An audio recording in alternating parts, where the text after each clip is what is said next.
ধর্ষকের বিচার দাবিতে উত্তাল বরিশালে পাওনা টাকা চাওয়ায় ব্যবসায়ীর শরীর ঝলসে দিলেন আওয়ামী লীগ নেতা। বাউফলে বাবা মাকে স্প্রে দিয়ে অচেতন করে স্কুল ছাত্রীকে ধর্ষণ। বিএনপি অফিসে ভাঙচুর মামলায় দুমকিতে স্বেচ্ছাসেবক লীগ নেতা আটক। বরিশালে গৃহকর্মী পাচার মামলায় কনস্টেবল কারাগারে। ঝালকাঠি পাসপোর্ট অফিসে ছদ্মবেশে দুদকের অভিযান, আটক ৩। পাথরঘাটে প্লাস্টিক বর্জনের সচেতনতামূলক প্রচারণা। কালকিনিতে ইউপি চেয়ারম্যানের গোয়াল ঘরে অগ্নিসংযোগের অভিযোগ। এতক্ষণ শুনছিলেন শিরোনাম, এবারে বিস্তারিত।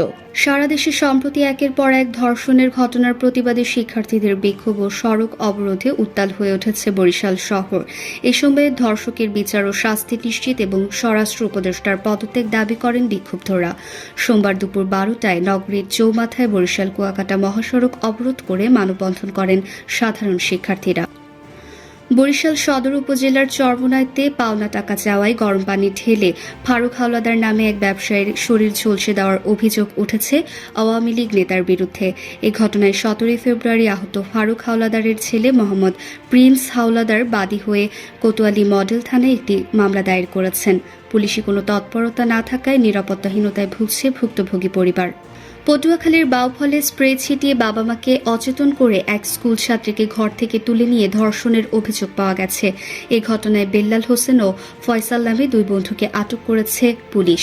স্কুল ছাত্রীর স্বাস্থ্য পরীক্ষার জন্য পটুয়াখালী সদর হাসপাতালে পাঠানো হয়েছে। পটুয়াখালীর দুমকি উপজেলা বিএনপি অফিসে হামলা ও ভাঙচুর মামলায় আসামি মোহাম্মদ জাহিদুল ইসলাম নামে এক স্বেচ্ছাসেবক লীগের নেতাকে আটক করেছে পটুয়াখালীর দুমকি থানা পুলিশ। ঘটনার সত্যতা নিশ্চিত করে দুমকি থানার ভারপ্রাপ্ত কর্মকর্তা ওসি মোহাম্মদ জাকির হোসেন। বরিশালে কিশোরী গৃহকর্মীকে অপহরণ ও পাচার মামলায় এক পুলিশ সদস্যকে কারাগারে পাঠিয়েছে আদালত। বেঞ্চ সহকারী তুহিন মোল্লা ঘটনার সত্যতা নিশ্চিত করে। জেলে যাওয়া কনস্টেবল মোহাম্মদ আনোয়ার হোসেন খান বরিশালের বাবুগঞ্জ উপজেলার মধ্যপাংশা এলাকার বাসিন্দা। তিনি রেঞ্জ ডিআইজির কার্যালয়ে কর্মরত ছিলেন। ঝালকাঠি আঞ্চলিক পাসপোর্ট অফিসে ছদ্মবেশে অভিযান চালিয়েছে দুর্নীতি দমন কমিশন। এ সময় ৩ দালালকে আটক করা হয়েছে। পরে ভ্রাম্যমাণ আদালতের মাধ্যমে একজনকে 7 দিনের কারাদণ্ড ও 200 টাকা জরিমানা করা হয়। ভ্রাম্যমাণ আদালত পরিচালনা করেন সদর উপজেলার সহকারী commissioner Saiful Islam. Plastic polythene বর্জন করি, সুস্থ সুন্দর জীবন করি। প্লাস্টিক পলিথিন ব্যবহার করব না, পৃথিবীকে ধ্বংস করব না। প্লাস্টিক দূষণ বন্ধ করি, পলিথিন বর্জন করে ভিন্নধর্মী আয়োজন করা হয়।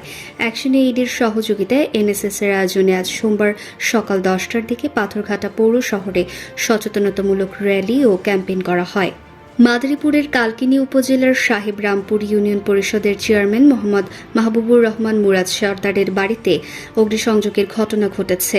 এতে করে প্রায় 10 লাখ টাকার ক্ষয়ক্ষতি হয়েছে বলে প্রাথমিকভাবে ধারণা করা হচ্ছে। আজ রোববার বিকেলে এই অগ্নিকাণ্ডের ঘটনা ঘটে। বরিশাল.নিউজ।